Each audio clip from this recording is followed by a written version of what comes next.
अरे गरुड़, तुम छोटे बच्चे बन गए, हाँ?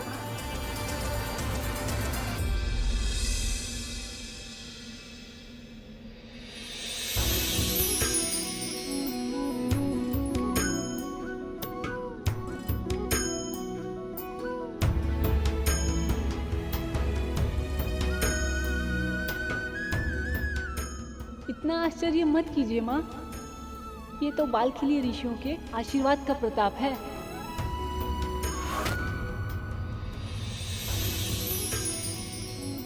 बस अब मुझे ये बताइए कि अब तो मुझे यहाँ रहने की आज्ञा मिल सकती है ना? हाँ, इतने प्यारे से भोले भाले नन्हे पक्षीराज को कौन रोक सकता है भला? तुम यही रुकोगे।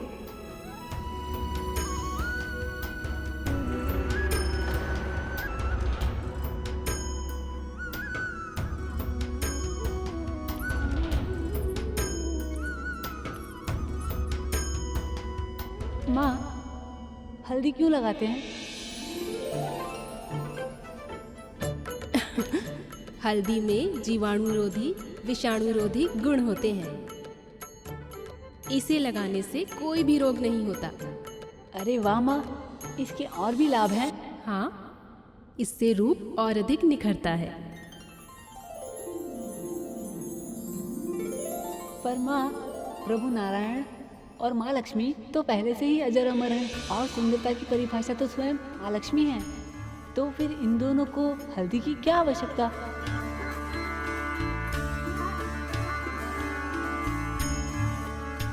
प्रश्न तो बिल्कुल सही पूछा है गरुड़ ने।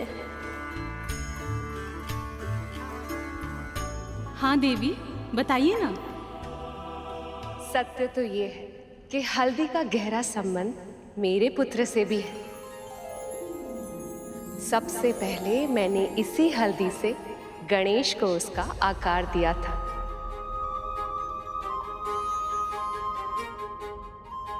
तब जाके गणेश को उसका साक्षात रूप मिला।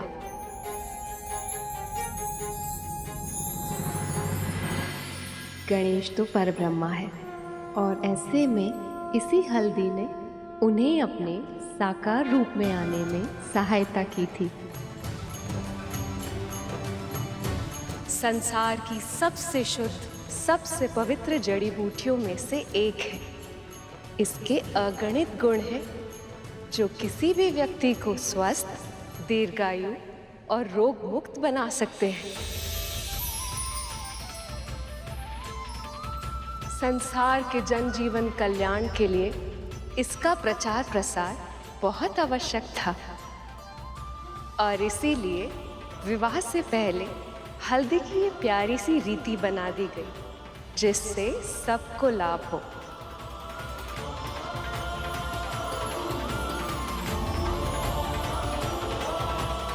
अद्भुत माँ, तब तो मैं आपको हल्दी युक्त रूप में देखने के लिए बहुत उत्साहित हूँ।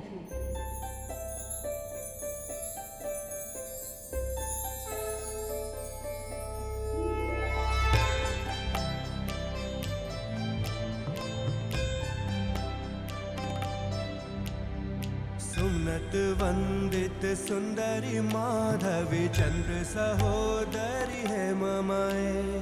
मुनि गण वंदित मोक्ष प्रदायनी मंजुल भाषिणी वेदनुते। पंकज वासिनी देव सुपूजित सद्गुण वर्षिणी। लक्ष्मी, वैसे तो आपको सुंदर दिखने के लिए किसी भी वस्तु की आवश्यकता नहीं, किंतु आपको ये सब रस्में करते देखना मेरे लिए भी सौभाग्य की बात है।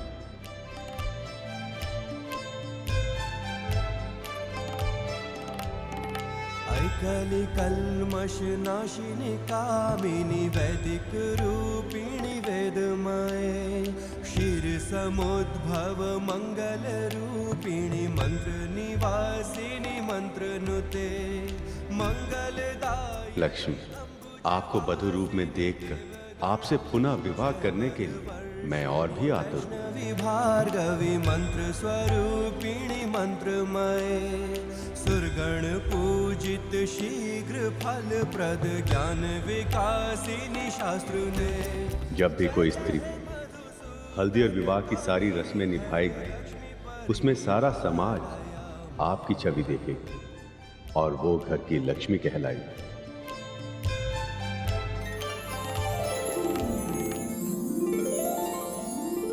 पहले मैं हल्दी लगा देती हूँ। नहीं, पहले मैं जाऊंगी। और वैसे भी हमने साथ में प्रवेश किया था और मेरे पुत्र मंथन में देवताओं के साथ है, तो मेरा अधिकार पहले बनता है। मुझे उससे कोई अंतर नहीं पड़ता है दीदी। मैंने कहा ना खतरो, पहला अधिकार मेरा है।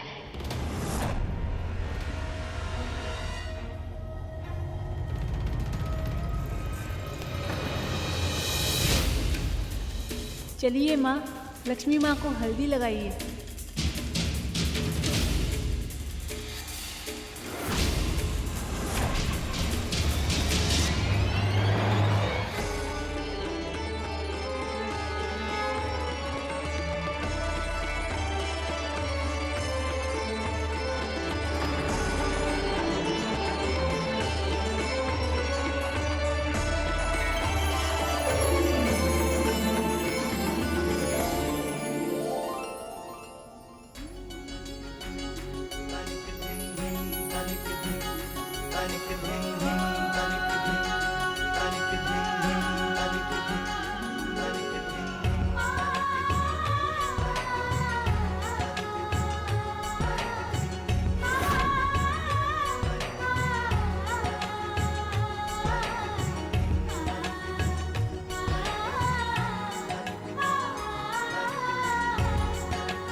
एक सच्चे हृदय वाले भक्त की अनुपस्थिति में ये हल्दी की रस्म भी अधूरी रह जाती।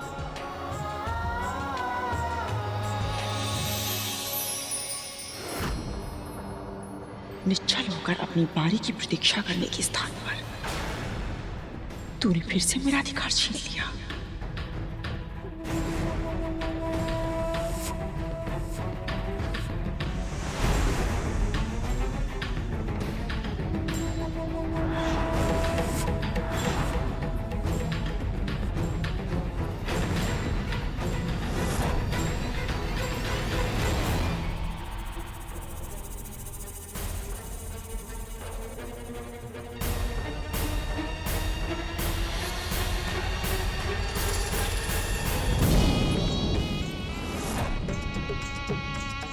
हल्दी खत्म। फिर से इस तासी ने खुलेपन का नाटक करके मेरा अपमान करवाया।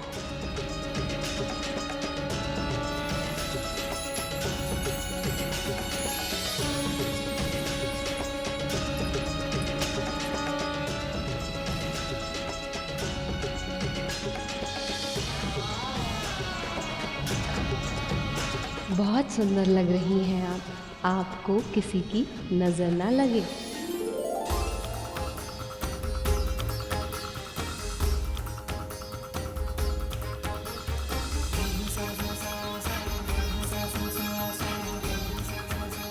हम दोनों का रंग तो एक हो गया है लक्ष्मी। अब बस उस समय की प्रतीक्षा है जब हम फिर से एक हो जाएंगे। उसी क्षण की प्रतीक्षा तो मैं भी कर रही हूँ प्रभु।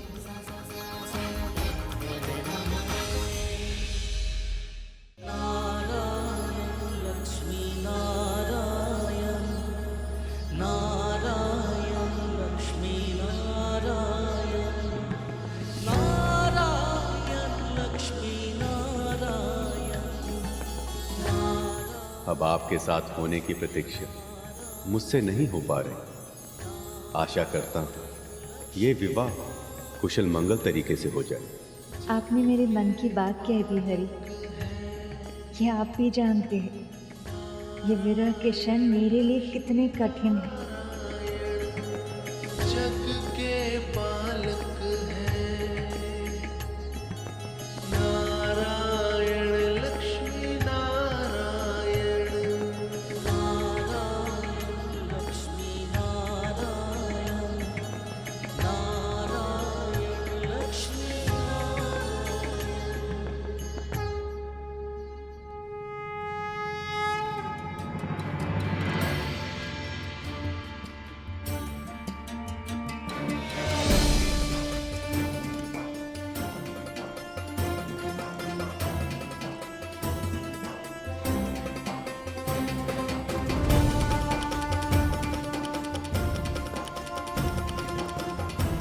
पिताजी, क्या हुआ?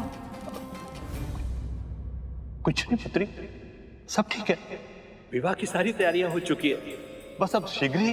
पिताजी बताइए ना, क्या हुआ? हर एक पिता की तरह अपनी पुत्री के हाथ पीले करना मेरा भी स्वप्न था, पर जब आज आपके हाथ पीले होते देखा तो ऐसा लगा जैसे मेरे हृदय का एक भाग शीघ्र ही टूटकर बहुत दूर जाने वाला है। जब पुत्री बड़ी हो जाती है तो मां उसकी सखी बन जाती है, पर न जाने क्यों पिता और पुत्री के बीच संवाद कम पड़ने लगते हैं, शब्द कम पड़ जाते हैं। पुत्री, एक पिता बहुत कुछ कहना चाहता है अपनी पुत्री से, लेकिन कह ही नहीं पाता, और विवाह के इन भावुक पलों में सभी भावनाएं आंसू भर करके बह जाती हैं।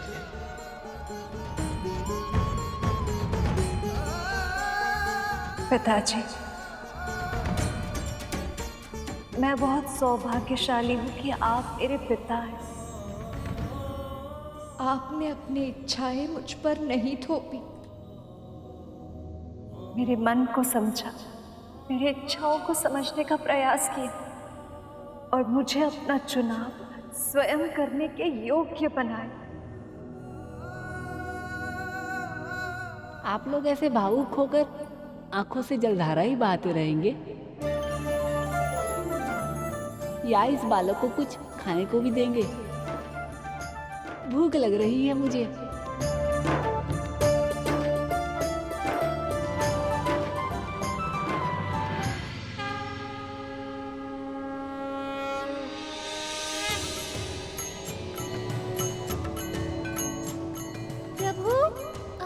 कुछ खा लेना चाहिए। हम दोनों ने इतना श्रम कर लिया है कि मुझे तो बहुत भूख लगाई है। आपको भी लग रही होगी, है ना प्रभु? चिंता मत कीजिए मूषक जी, हम दोनों पेट भरकर भोजन करेंगे। बस एक बार वहाँ पहुँच जाएं, वहाँ सभी मेरी प्रतीक्षा कर रहे होंगे। मुझे भोग लगाए बिना कोई खाता नहीं है ना, इसलिए। सच में प्रभु? वैसे आपको क्या लगता है कौन कौन से पकवान बने होंगे वहाँ? वो तो मैं ऐसे ही बता सकता हूँ। मैं अभी अपनी अंतर्दृष्टि से देखता हूँ कि वहाँ क्या चल रहा है।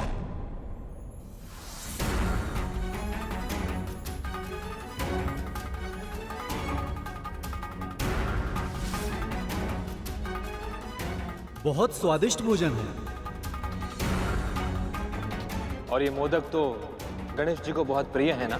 ये क्या, उसे तो सभी पकवान बहुत प्रिय हैं। अभी यहाँ होता तो बहुत चाव से खाता वो। किंतु देखिए ना, विलंब होने के कारण इन सब का आनंद उठाने से चूक गए हैं प्रभु गणपति।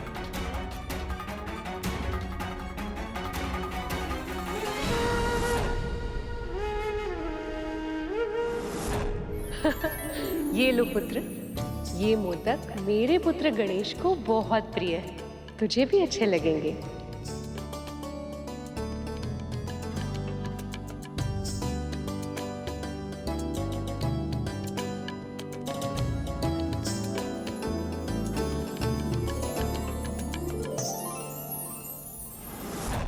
बिना मुझे भोग लगाए ही उन लोगों ने भोजन करना आरंभ कर दिया। किसी को मेरा ध्यान भी नहीं आया। ये मेरा अपमान है।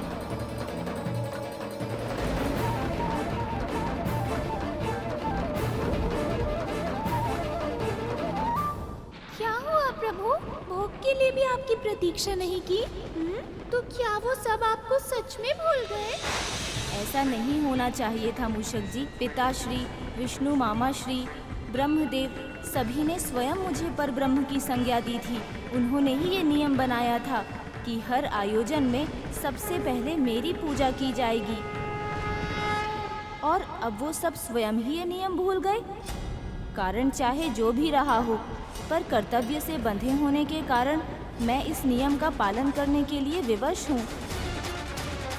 मैं नहीं चाहता था कि इस विवाह में कोई भी विघ्न आए, पर जहाँ गणेश उपस्थित ना हो वहाँ विघ्न का आना तो निश्चित है। अब इस विवाह में आने वाले विघ्न के प्रकोप को उन्हें स्वयं ही संभालना होगा।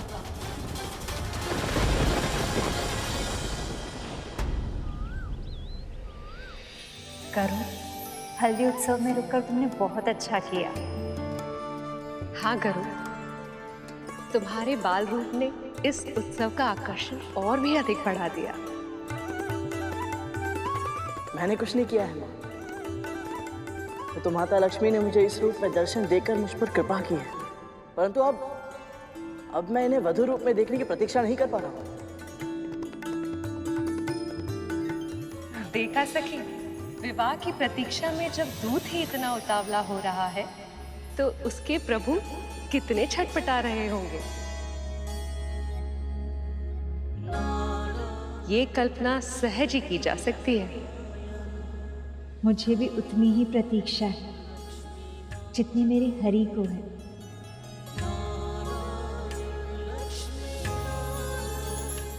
माँ,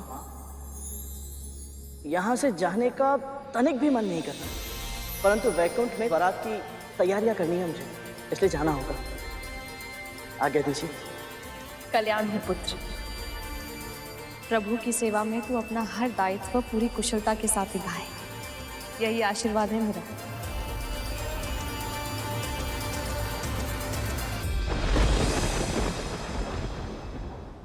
आना भी चाहिए प्रभु, विघ्न तो आना ही चाहिए। मैं तो कहता हूँ हम इसी क्षण कैलाश वापस चलते हैं। वो प्रभु विष्णु और माँ लक्ष्मी अवश्य है, पर आपके बिना उनका विवाह भी संभव नहीं है। ये बात पूरे संसार को पता चल जानी चाहिए। मैं एक विचित्र दुविधा में फंस गया हूँ मूषक जी। मुझे पूरा विश्वास है मेरे मामा मामी श्री जानबूझकर मेरी अवहेलना कभी नहीं करेंगे। मैं जानता हूँ वो पूरे मन से यही चाहते हैं कि मैं उनके विवाह में सम्मिलित होऊं, पर अपने उत्साह में मेरी प्रतीक्षा ना करके उन्होंने मेरे सामने एक ऐसी समस्या उत्पन्न कर दी है जिसका समाधान मेरे पास नहीं है। एक ओर है संसार का नियम जो कहता है कि किसी भी मंगल कार्य को पूरा करने के लिए मेरा आह्वान, मेरा सत्कार और मेरा आशीर्वाद होना आवश्यक है। इनके बिना कोई ना कोई अवरोध अवश्य उत्पन्न होगा जिसे कोई टाल नहीं सकता।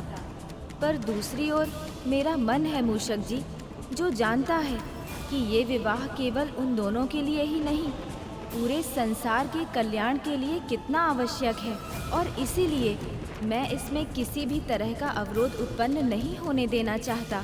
ये युद्ध हृदय और मस्तिष्क के बीच है मूषक जी, और मैं इसमें फंस गया हूँ। अब जब तक मैं स्वयं को शांत नहीं कर लेता, मैं ना आगे जा सकता हूँ और ना ही पीछे।